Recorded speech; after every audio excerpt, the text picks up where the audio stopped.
بسم اللہ الرحمن الرحیم۔ السلام علیکم ورحمۃ اللہ وبرکاتہ۔ جی ناظرین، کیا حال ہے؟ ٹھیک ہے؟ خیریت ہے؟ مزاج گرامی کیسے ہیں؟ کیسا وقت گزر رہا ہے؟ معمولات دنیا بخوبی سر انجام دے رہے ہیں؟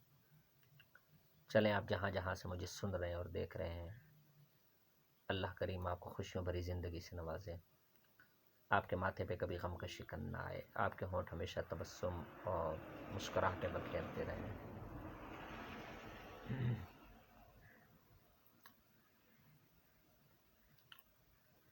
ناظرین کرام، میں نے بتانا تھا کہ لوگوں کو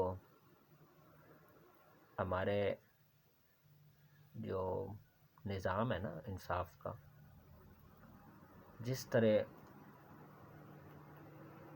لوگوں کو حقوق کے جو تو تحفظ ہے، اس کا تحفظ کا فقدان ہے نا، اس صورتحال کے پیش نظر میں سمجھتا ہوں کہ ہمارے ہر ایک محلے میں عدالت ہونی چاہیے۔ ہر ایک محلے میں کوئی ایسا قانون ہونا چاہیے کہ جو مظلوم کو ظالم کے پنجے سے چھڑائے اور مظلوم کو ظالم سے اس کا انصاف لے کے دے۔ جتنا جوڈیشنری سسٹم ہمارا ویکنس کا شکار ہے، یہ تو ہماری بدقسمتی سمجھ لیں۔ ہمیں کبھی بھی ہر وقت ہر لحظہ یہ نہیں سمجھنا چاہیے کہ جوڈیشنری سسٹم یا ہمارے ادارے یہاں خراب، یہ وہ نہیں۔ ہم خود کتنا ٹھیک ہیں، ہم خود کتنے اچھے ہیں، سب سے پہلے تو یہ ہمیں ذہن میں رکھنا چاہیے۔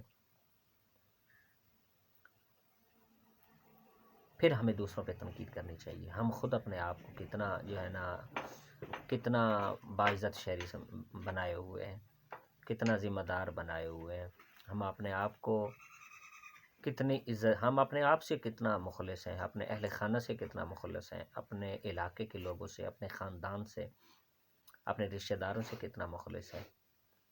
اپنی ذات سے بڑھ کے تو کوئی چیز نہیں ہوتی، اپنی ذات سے کتنا مخلص ہے۔ جب ہمیں اس بات کی سمجھ آئے گی نا، تو جب اس کا ادراک کر لیں گے تو پھر ہمیں آسان ہو جائے گا دوسروں پہ بھی تنقید کرنا۔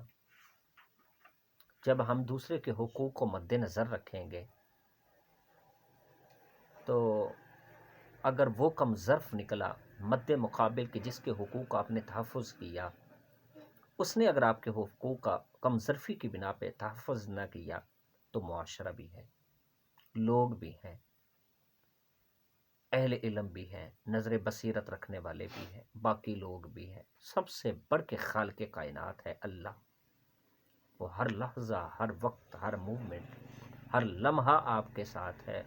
وہ آپ کی قربانیوں کو، وہ آپ کی جانثاریوں کو، وہ آپ کی وفاداریوں کو، وہ آپ کی وفاشیاریوں کو رائے گا کبھی نہیں جانے دے گا۔ اگر ہم اپنی ذات سے یہ عہد کر لیں، تہیہ کر لیں کہ ہم نے تمام کے حقوق کا تحفظ کرنا ہے، معاشرے میں رہتے ہوئے، محلے میں رہتے ہوئے، کالونی میں رہتے ہوئے، شہر میں رہتے ہوئے، دوسروں سے ڈیلنگز کرتے ہوئے، معاملات طے کرتے ہوئے تمام کے حقوق کا تحفظ کرنا ہے، تو پھر از خود اللہ تعالیٰ انہیں بھی نظر بصیرت عطا کرے گا کہ وہ آپ کے بھی حقوق کا تحفظ کریں گے۔ مسئلہ تب بگڑتا ہے کہ جب ہم دوغلا پالیسی اپناتے ہیں۔ مسئلہ تب بگڑتا ہے کہ جب ہم اپنے قول و فعل میں تضاد لے آتے ہیں، بات کی بے کا بھی ہمیں پتہ نہیں ہوتا اور ہم اس کی تہ تک جاننے کی ناممکن کوشش کرتے ہیں، اور جب سطحی جو مسائل ہوتے ہیں، یہ سطحی پوائنٹس ہوتے ہیں، ان کا جب مطالعہ کرتے ہیں تو درد سر نظر آتا ہے، تو اسی کو وہیں چھوڑ کے حقائق کو جھٹلانا شروع کر دیتے ہیں۔ معاشرے میں بڑے بڑے لوگ ہوئے کہ جنہوں نے اچھی باتوں پہ سٹینڈ لیا، ڈٹ گئے، ان کے پایا استقلال میں لغزش نہیں آئی، ہر غلط کو غلط کھل کے کہا، غلط کی، ناحق کی مخالفت کی، تو اس راستے میں تو بہت ساروں کو تو جان سے بھی ہاتھ دھونا پڑا، جان سے ہاتھ دھونا تو پڑا، لیکن لوگوں کی نظروں میں کتب کی کتب کی جلی حروف میں، کتب کے کرتاس پر، اس دھرتی کے سینے پر وہ ہمیشہ کے لیے انمٹ ہو گئے، انمر ہو گئے۔ سقراط کا آپ نے سنا نام ہوگا، یونان کا بڑا فلسفی تھا، بہت بڑا فلسفی مانا جاتا ہے یونان میں۔ تو وہ ویسے تو سماجی قوانین کا بھی بڑا احترام کرتا تھا، مذہبی جو اقدار ہے اس کو بھی قدر کی نگاہ سے دیکھتا تھا،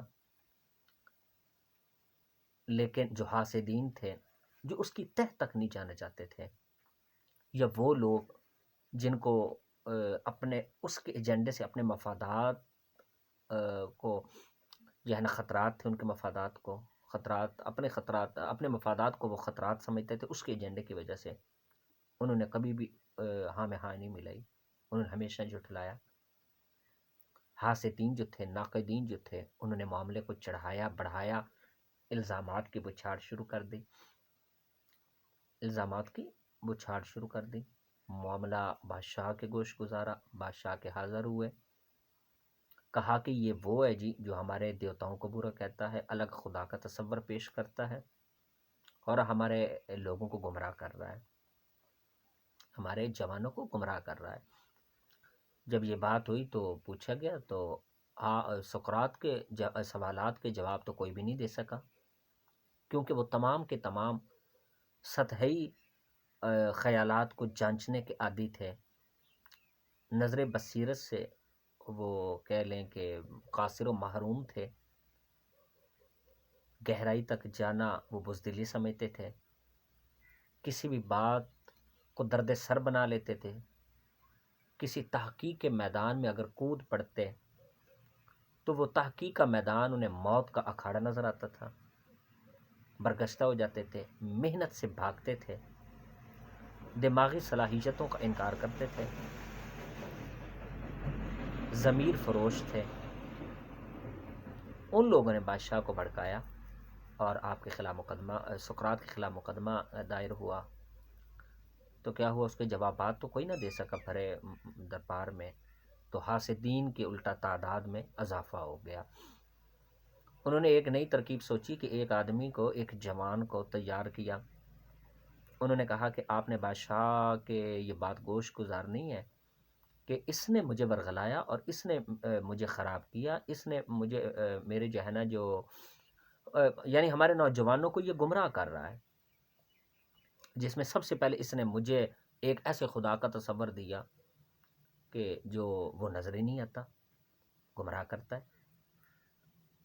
میں نے جیسا پہلے آپ کو بتایا کہ سقراط مذہبی اقدار کا بھی احترام کرنے والا تھا، سماجی جو ضروریات ہیں ان کو بھی سمجھنے والا تھا، ادراک رکھتا تھا، احترام بھی کرتا تھا، معاشرتی آدمی تھا، لوگوں سے میل جول بھی اچھا تھا، لیکن وقت کے فرائض کی جو پالیسیاں تھیں وہ اس پہ سخت تنقید کیا کرتا تھا، چاہے وہ سیاسی ہوں، چاہے وہ مذہبی ہوں، چاہے وہ ایک گھر کی چار دیواری کی چھوٹی سی سٹیٹ میں پیدا ہونے والی خرابیاں ہوں، چاہے وہ گلی محلے میں پیدا ہونے والے جرائم ہوں، وہ ہر ایک پہ سخت تنقید کیا کرتا تھا۔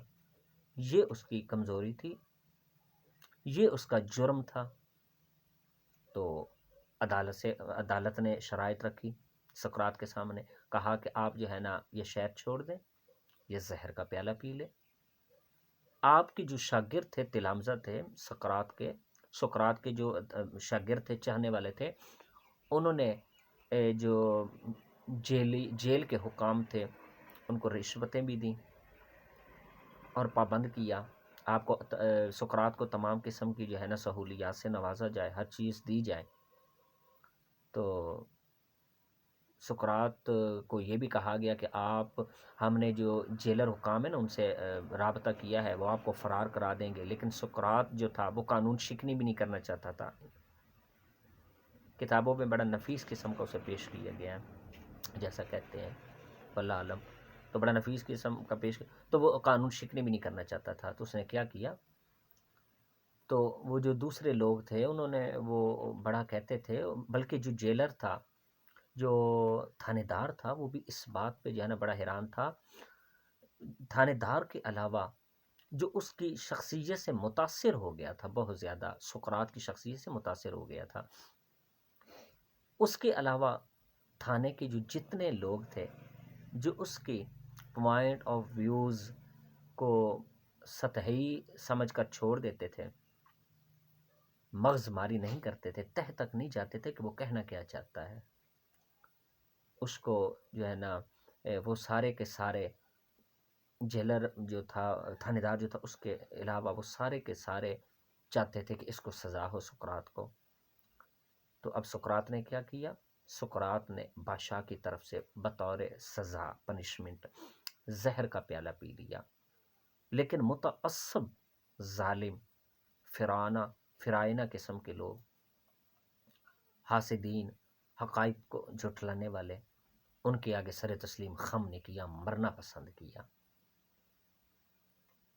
تو آپ اس لیے میں نے آپ کو پہلے کہا تھا، عرض کی تھی کہ ہمارے جو ہے نا ہمارے معاشرے میں، میں کہتا ہوں کہ گلی گلی میں جتنے ہمارے معاملات آپس میں خراب ہیں، لوگ کہتے ہیں نا کہ مہنگائیاں ہیں وہ یا اوپر والے، میں اس کے اوپر کم توجہ، مہنگائی تو اس میں کوئی شک نہیں ہے، بہت زیادہ ظلم ہے، لیکن ہمارے جب کہ اندرونی معاملات ایک دوسرے کے ساتھ سالو نہیں ہو جاتے نا، ہم ایک دوسرے کے ساتھ اندر ایک نہیں کر لیتے، سمجھوتا نہیں کر لیتے ایک دوسرے کے معاملات پہ، ایک دوسرے کی آزادی پہ، یا ایک دوسرے کے حقوق کو تسلیم نہیں کر لیتے، اس وقت تک ہماری جو ترقی ہے اس کے راستے تمام کے تمام جو ایک حسین منزل کی شاہراہ پہ چڑھتے ہیں، وہ سارے کے سارے راستے مسدود ہیں. کسی کو بات یہ اچھی لگے یا نہ لگے، لیکن حقیقت یہ ہے کہ ہم جب کہ ہمارے اندر کیا ہے، یہی دوغلا پالیسی ہے، دو نمبری ہے ہمارے اندر. ایک کسی اسٹیج پہ پہنچا، کسی منصب پہ براجمان ہو گیا، وہ کبھی بھی نہیں چاہے گا کہ وہ دوسرا بھی شریک کار بنے، دوسرا بھی شرکت کرے، کبھی بھی نہیں چاہے گا. منافقت کی اعلیٰ اسٹیج. پھر ہم کہیں کہ اللہ کی رحمت کی چھتری ہم پہ تن جائے، جبکہ ہمارے اندرونی معاملات یہ ہیں، تو کبھی بھی یہ نہیں ہو سکتا. اتحاد، یکجہتی، ایمان، یہ بہت اہم چیزیں ہیں. جب تک ہم ان کا دامن نہیں تھامتے تو ترقی کا، خوشیوں کا سوچ بھی نہیں سکتے.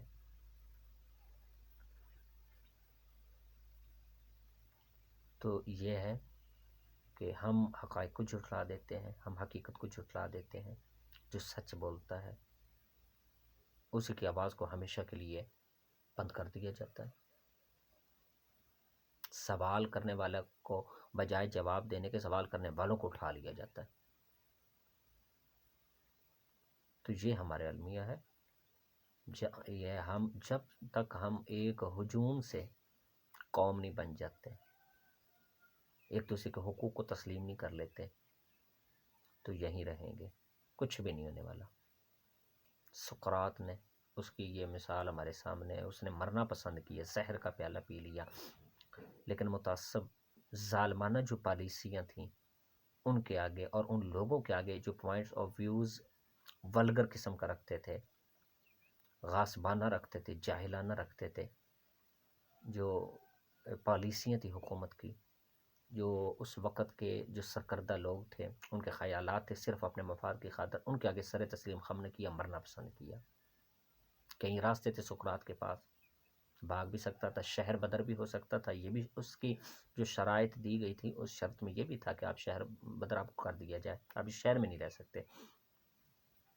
لیکن جو ہے نا اس نے کہا کہ نہیں، حوصلہ شکنی بھی نہیں وہ قانون شکنی بھی نہیں کرنا چاہتا تھا، اور اپنے شاگردوں کی اس معاملے میں حوصلہ شکنی بھی نہیں کرنا چاہتا تھا کہ میں کوئی ایسا قدم اٹھاؤں کہ جس میں میرے جو تلامذہ ہیں، میرے شاگرد ہیں، بزدلی کا سبق حاصل کریں گے. آج تک میری تعلیمات پہ جتنے یہ مضبوط ہوئے ہیں تو ان کے حوصلے میرے اس عمل کی وجہ سے پست ہو جائیں گے، حوصلہ شکن ہو جائیں گے، شکستہ دل ہو جائیں گے، بزدل بن جائیں گے. تو مرنا پسند کیا، لیکن ظالموں کی پالیسیوں کو صحیح نہیں گردانا. ان کو یہ نہیں کہا کہ آپ ٹھیک کر رہے ہیں، ان کو کوئی یہ نہیں کہا کہ چلو یار آپ میرا مسئلہ حل کرو، دوسرے پہاڑ میں جائیں، یہ نہیں کہا، مرنا پسند کیا. تو یہ حقیقتیں ہمارے سامنے ہیں، ایسے لوگوں کی زندگیاں بھی ہمارے سامنے ہیں، کتب بھری پڑی ہیں. ان کے باوجود بھی ہم بے روی کا شکار ہو جائیں کہ ہمیں کوئی بچانے والا نہیں آیا، ہمیں کوئی سمجھانے والا نہیں آیا، ہمیں کس نے پلیٹ فارم کوئی نہیں دیا، ہمارے پاس نظریہ نہیں تھا، ایجنڈا نہیں تھا، ہم کچھ نہیں کر سکتے تھے. تو یہ سارے جو ہے نا یہ فضول قسم کی باتیں ہیں. اللہ تعالیٰ بندے کو 1000 بلکہ لاکھوں مواقع فراہم کرتا ہے غربت سے نکلنے کے، مصائب سے نکلنے کے، پریشانیوں سے نکلنے کے، عزت بنانے کے، موت سے بچنے کے. لیکن جب ہم تمام کو تمام پاؤں تلے رونٹ ڈالتے ہیں نا، تو پھر تقدیر، کاتب تقدیر، خالق تقدیر ہمیں کچل کے رکھ دیتی ہے. تو اگر یہ باتیں آپ کو اچھی لگے تو آپ کومنٹ سیکشن میں اس کا اظہار کر سکتے ہیں، حوصلہ افزائی بھی کر سکتے ہیں. تو ساتھ ساتھ یہ بھی عرض ہے ناظرین کرام، اگر یہ باتیں اچھی لگی ہیں تو آپ میرے اس چینل کو سبسکرائب اور لائک بھی کر دیجئے گا. اللہ تعالی ہم سب کا حامی و ناصر ہو. السلام علیکم.